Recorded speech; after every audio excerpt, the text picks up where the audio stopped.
Hello, everybody. I hope you guys are doing well out there. It's your old pal Jerry V for another installment of the Crafts series. I know this one's a little late. We had a little bit of things going on here this morning, but I didn't forget about you. So we're going to be making something hopefully St. Patty's Day inspired. For those of you who had a good time last night, you might be able to just make something and cure yourself with a little maker's time. So for those of you who didn't enjoy yourself too much, this is also a good time. Just make something and enjoy the time that you've had learning or, experiencing some St. Patrick's Day shenanigans, okay? So today, what we're going to be making is going to be this awesome little guy right here. Okay, thank you, Miss Jessica. Miss Jessica's behind the scenes right there helping me out. Appreciate you, Miss Jess. So we're going to be making this sweet little guy right here. It's a gnome. It's using felt. So one sheet of felt, just one sheet. This is jute string, okay, just this color I found in the back. And then we're going to be using one pom-pom for yourself, for your nose, okay? So I will explain to you how big each of these squares need to be so you can make your body, your arms, and then you're going to be making a triangle piece for your head. On this one, I had to eyeball it, so I don't know what it is, but just wrap a piece around the head, and we're making a cone. Okay, we're trying to make a cone come up this way. But for the measurements for the body for this little guy right here, we have 8 3/4 inches. Okay, so 8 3/4 inches long this way. And this is just off of a regular standard sheet of felt, okay? And then for the arms, it's going to be 3 inches. This is going to be a 3-inch piece right here. So you can choose to do this a couple different ways, everybody. You can choose to use a sewing machine, or you can choose to use a hot glue gun. That's up to you. Just make sure you're safe using either one. If you're super young, make sure you have your parents help you out. If you're super old, make sure you have your parents help you out, so that way everybody's safe and taken care of. The inside of this little guy is stuffed with a sock. Miss Jessica had some of these socks laid around for some of her crafts, and I found them in the back and was like, "Can I have some of these?" And she said, "Sure." I put about 1.5 cups of just regular rice. Okay, this is not cooked rice. You want this guy to smell. I suppose you could put some essential oils in there if you'd like, but you don't have to. Okay, so that's completely up to you.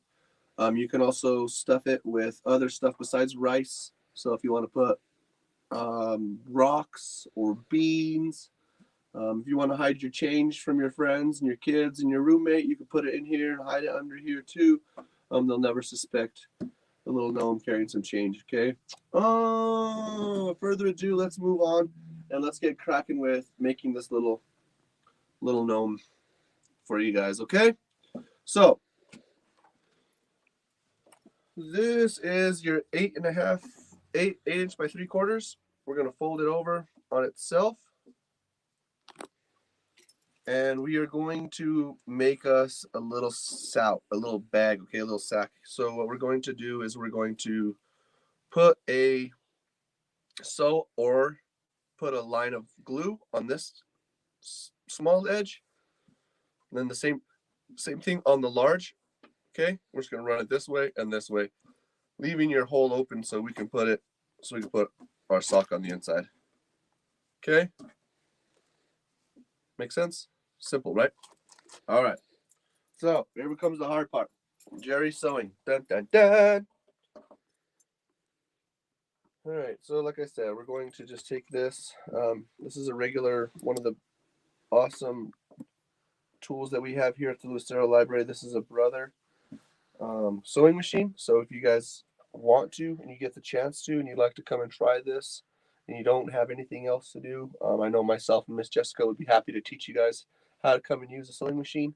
No matter how old or how young you are, we want to show you guys. So these are for you, okay? We can show you how to set them up, how to thread them, how to get yourselves on the bobbins and things of that nature, okay? We're here for you. If you know what you're doing, this is going to be easy, okay? So like I said, we're going to go through the skinny edge first. And we're just going to run it. You can control your speed on your machine, or you can just use your foot pedal to go just a little bit less, so not as much gas. Yeah, you don't have to go so fast.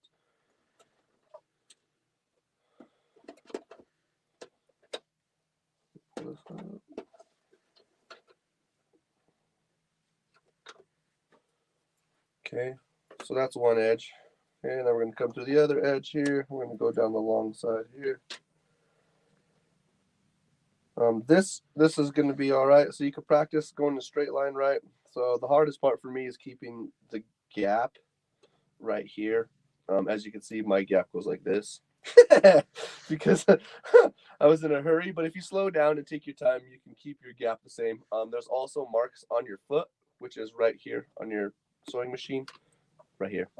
There'll be little marks here that'll help you. Okay, so if you're a new sewer, novice sewer, this will help you. If you're a professional sewer, I'm telling you what you already know.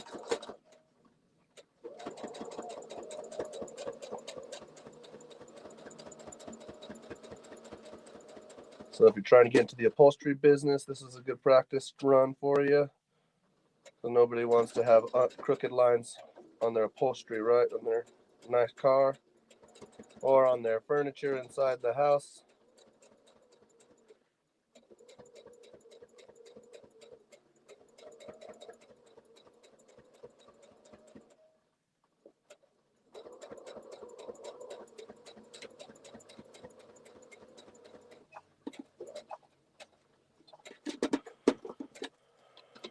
Okay, we pull this, pull this. Now we have a little bag, right? Little bag, cute little bag. We're going to pull this bag inside out. So you don't have to worry about if you're going straight. Nope, don't worry about if you went straight. Who cares? It's going to be covered anyway. Miss Jessica, you are better than Vanna White. Let me tell you what. All right, so we're going to get this bag. Let's see, do I have something to push this bag out with? All right, all right, all right. Yeah, we got one. Thumbs will work. Thumbs will work. Because it's just a little bag, right? It's just going to hide. It's just going to hide. Thank you, Miss Jessica. She hooked me up with a pen. So you can push your ends out. Okay, push these in so that way you have a nice.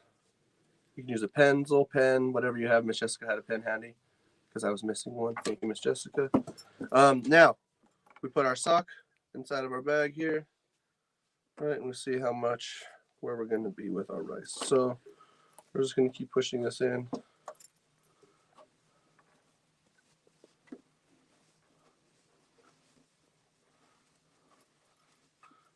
The goal is to just get the sock to the bottom without losing all your rice out the top of your sock. Let's see how good we do here, Jerry. I think we did okay, everybody, yeah? Kind of looks like a little fat body, right? Okay. So with this, flinging rice all over the place. Watch out, Miss Jessica, flying rice. With this, I'm going to cut the top of this because we don't need this sock anymore. Okay, so this sock is just now become part. It has become one. You can, if you feel so inclined that you don't want to lose any rice out, put yourself a little knot on the inside of your sock here.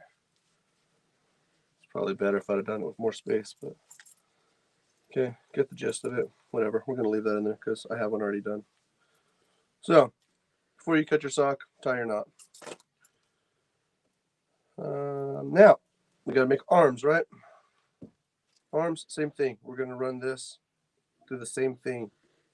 Okay, we're going to do the short side and then the long side, and then we're going to fold it back inside out, just like we did this. We're going to make two little pouches. So that way, moving on, when we put this guy together,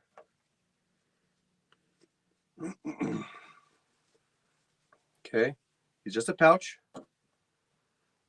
We have our arms here that I folded, sewed, folded, pulled inside out, made this a little long, folded it on top of itself, so I get a little nub.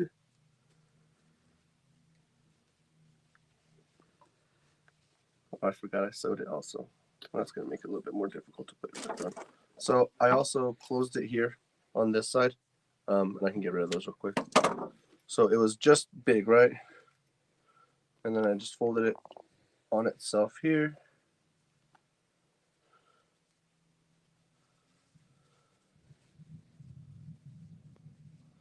And then I brought it together. So I brought it together like this, and then I sewed these two pieces together on the original one, okay? For this one, we're just going to continue on so that way you guys don't have to waste time figuring out how to sew this. And then I choked this off with another piece of jute string on the inside. Jute's this stuff, remember?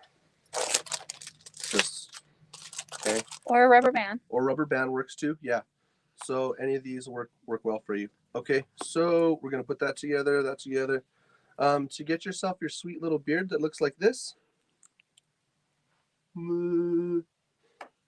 what I did was I wrapped myself some jute string around a ruler 5 times. So that's 10. And then to get the sweet, cool curly cues like this, you just separate the jute string by strands. Okay. And it should come out just fine because this is it's just twisted on itself. But it gives you cool, sweet beard texture that I didn't really think of until I started doing it. And I was like, that looks cool. But it looks kind of like a really woolly beard. If I was able to grow a beard, this would be what it would look like. Yes, I'd have a red beard because that'd be cool. So you just keep going with it, right? And you just keep making it like just nappy. Okay, we're just going to keep getting rid of it. Now with this guy, we put our beard in front of our little guy right here. We fold this down. So now he's got his beard. Okay. We take our funnel shape that I have here. We take it to the sewing machine and we do the same thing inside. Leave the bottom open, okay? And then pull it. And it gives you this sweet background, okay? It hides your seam. Okay? We're going to put this on top of here.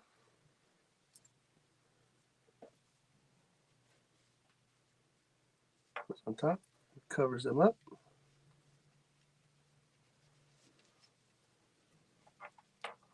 There's his beard.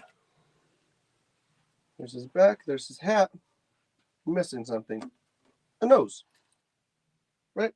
So I took a little pom-pom that we have here, and you just kind of, you can do this one of 2 ways. If you want to remove this and show people, I just tuck it underneath, or you can hot glue it. Okay. If you feel like you need to tie your beard around your head a little bit, you can also do that too. Okay, so you can tie your beard around the back so it doesn't move. So if you tie it together, it'll keep the beard from moving. And then you have your own sweet little festive St. Patrick's Day inspired gnome. Okay. So I'll bring you back to my side. Oh, don't forget to put your arms underneath here too. I'm sorry. So we need arms on there, right? So when we put this and this, we wrap it down. There's his arms. Finished product looks something like this.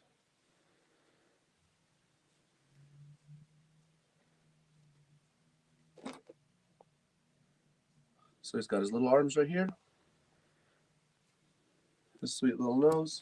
His awesome beard that you guys made. His fat little belly. And his cool hat. You can keep him, give him as your gift, whatever you feel like you need to. For me and everybody here at PCCLD, we wish you guys to stay safe. We want you guys to be well. And we want you to continue to check out the cool, sweet virtual programs that are coming from your friends here at Lucero Library, as well as our other friends from PCCLD. Look forward to seeing you guys come in. The libraries are open for 2 hours. So hopefully we'll get to see you. If you have any questions on any of this stuff, please call the branch. I know we're here for you. So we want to hear back. So see you later. Bye.